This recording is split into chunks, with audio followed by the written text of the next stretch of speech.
we get to the business. We picked our own. We each picked our own squadra finora. So, Richard, I'm going to let you go first. I'm going to sit back and see if I can poke holes at your team here. Alrighty. Well, as we normally do with our best 11s, both midseason and final, it's whoever's leading the standings. We use that formation. So this year, it is Inter. Inter and Juventus use similar formations, but we're going with Inter since they're leading the table with a 3-5-2. It's the players you ought to know.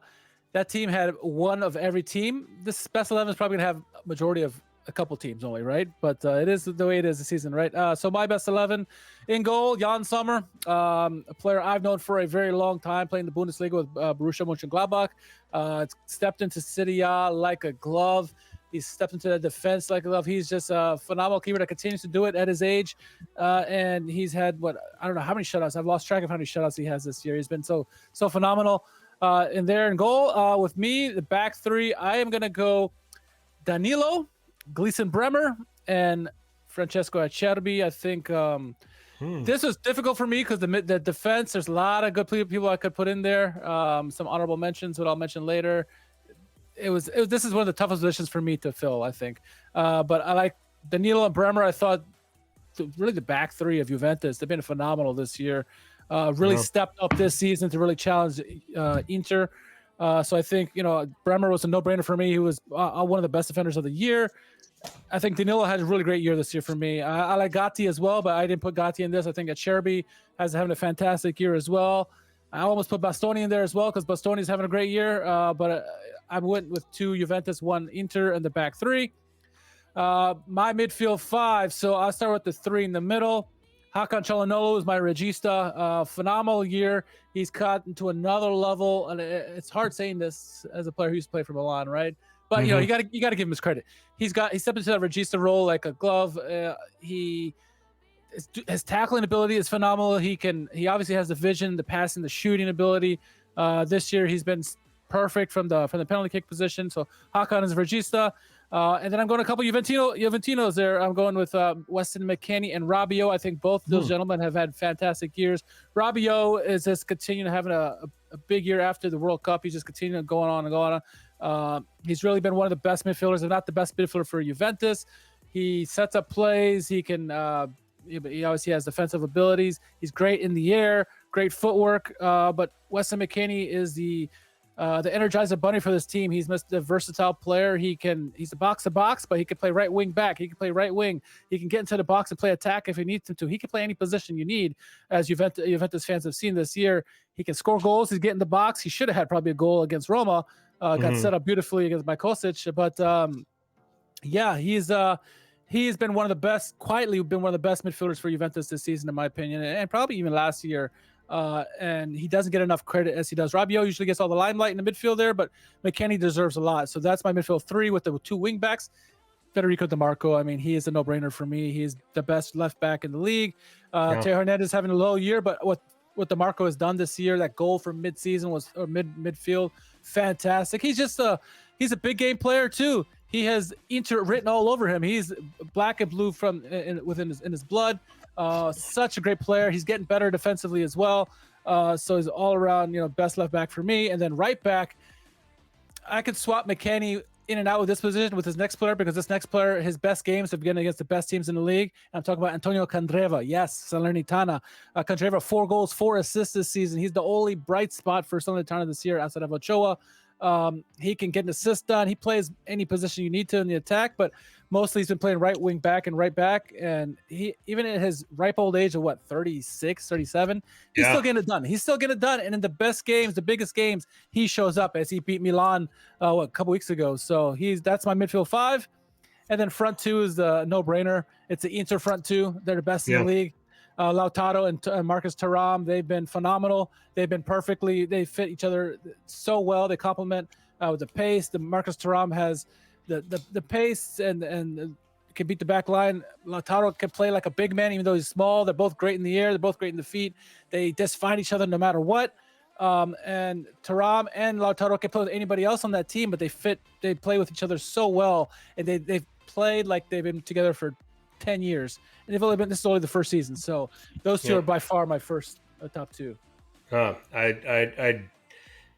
I don't hate it. I think we've got a couple of differences. I've got three different players, three that Okay. are different from yours. So um, I'm with you on the goalkeeper. It's Jan Sommer for Inter. He's you know multiple clean sheets, goalkeeper of the best defense in the league when you're looking at goals conceded per match.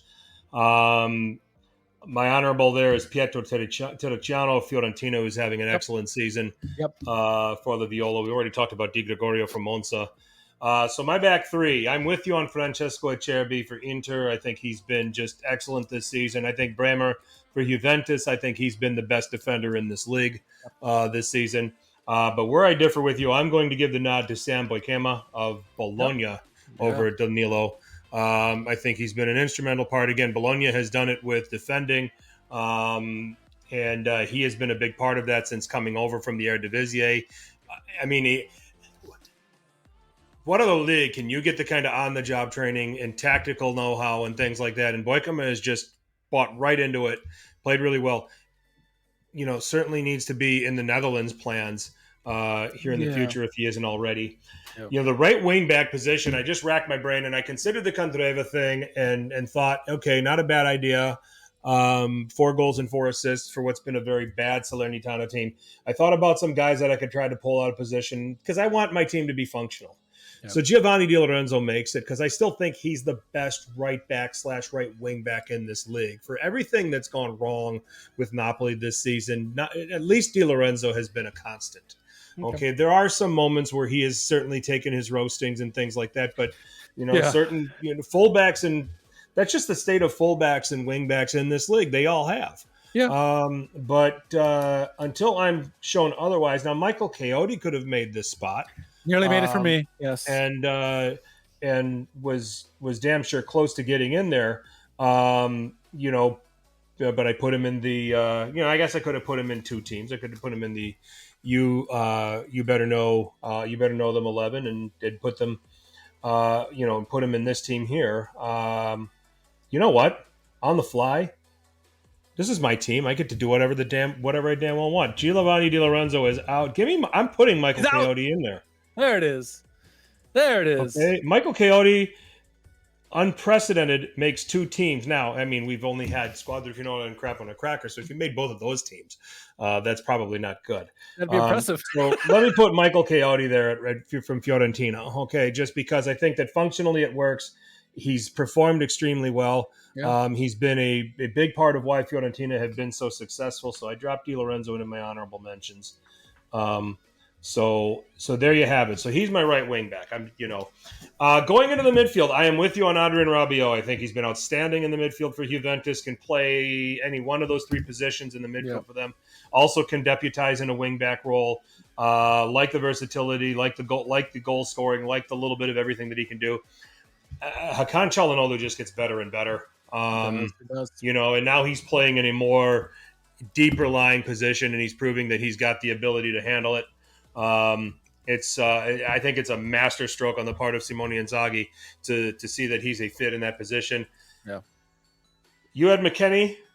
I'm going to take Mattias Sula of Frosinone in my Squadra Finora. Scoring goals, creating goals, been a big part. This is what's George saying? This is my damn team. Oh, he's quoting me. He's quoting you. Okay. So Mattias Sula of Frosinone, Frosinone's been a surprise this season, and Sula has been a huge part of that. And then the front 2, you can't get past Lautaro and Thuram. So, so I have 6 Inter players in my team, but with good reason. You have 6 interplayer teams in your as well. They've been fantastic. They're in first. They have scored 42 goals in 18 games. They're the best defense in the league on top of it. So they should be that well represented. So that's the team that I've picked. I'll do it again. Sommer in goal. Back 3 of Boykema, Bremer, and Acerbi. Right wing back Coyote. Midfield of Sula, Çalhanoğlu, Rabiot. DiMarco left wing back. And then Lautaro and Marcus Thuram up front. My bench, Christian Pulisic of Milan, 6 goals, 4 assists, been a big part. Matteo Politano's having his best season at Napoli.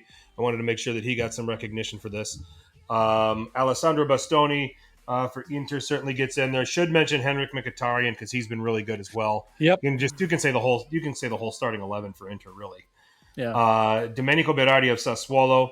I like how Ederson of Atalanta continues to progress. Yep. Xerxes of Bologna deserves recognition. Kvaratskhelia has started to come on and has kind of crept his way back into this, and Di Lorenzo of Napoli for that matter. And then some other guys, Candreva of Salernitana. We talked about Terracciano at Fiorentina. And then I'll round it up. Paulo Dybala at Roma has only played 12 games, but also has a combined 10 goals and assists. Can you imagine where Roma would be if he was fit and had been able to take on a full workload?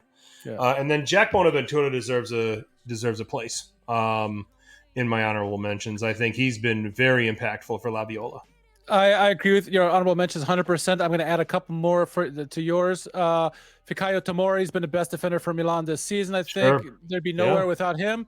Who else did you not mention? You mentioned Politano, but Chiesa. Chiesa is a player, I think, who, when healthy, he's going to be phenomenal. But even right now, he's linking up with Vlahovic very well. He's still an X factor. You can see in those Juventus games. No one knows how to figure him out and stop him.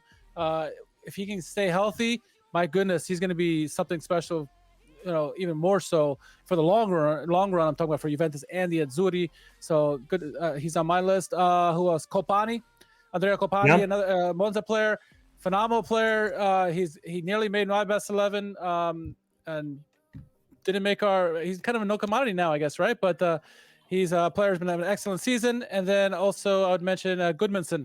We talked about him in the youth team player, but Goodmanson has been fantastic for Genoa at times when they thought they're going to rely on some other players on the team. Goodmanson's been the one carrying the load for them, and then now the rest of the team is kind of getting to where they need to be. But Goodmanson continues to provide game in and game out. It seems like all the results. He's a set piece guy as well. He's good on the counterattacks. He's good on the press. He is a phenomenal striker who has a high ceiling. So yeah, that's honorable mentions. And then I see you, I am Pasquale. We did talk about Buchanan, the Canadian, going to Inter. It should be a great depth player for them. I love the signing. It's a cheap player for them. It's a no-lose situation for them, and I think the talent that he brings to them, and we kind of talked about this last week, it's only going to serve them well. It's a great system to learn under Simone Inzaghi. Look at Jan Besek has all of a sudden become here in the last couple of weeks. He's kind of really blossomed. I expect it's going to be a slow process for Buchanan, but once he gets in the fold, he'll be ready. Inzaghi won't play you unless you're ready. So I think he's in the right situation to go to Inter, and good to see a North American over there in Italy as well. So happy about that. Yep. Excellent. Yeah, and Pasquale is saying Di Gregorio top goalie so far. Yeah, he's been an excellent goalie. We put him in our You Better Know Them 11, so I'm glad you know him. So he made it. I think another guy we hinted about him earlier, Federico Gatte, will have his day. He's been very good. I mean, I think it just speaks. And then we were talking about a lot of defenders here, Richard. But we said it right now. The league is only averaging 2.47 goals per game. It's down. Yeah, and it's down roughly a half a goal compared to what we've been used to the last couple of seasons. And I think that's because there's so many good defenders. And then when you're doing a squadra finora in the formation that Simone Inzaghi since Inter's first, you can only pick three. Yeah. And I think that you can make a shout for anybody that we mentioned here because they've all been that good. You could pick the entire back three of Juventus or the back three of Inter, and we couldn't fight you. We couldn't fight you on that because they're all six of them have been good. Yep. But I felt Boykema in particular also deserved some mention in this conversation for how he's played for Bologna. So, 100%. So some very interesting conversations, and I hope this sparks some discussion and some debate here, over the next few days until we rejoin you guys.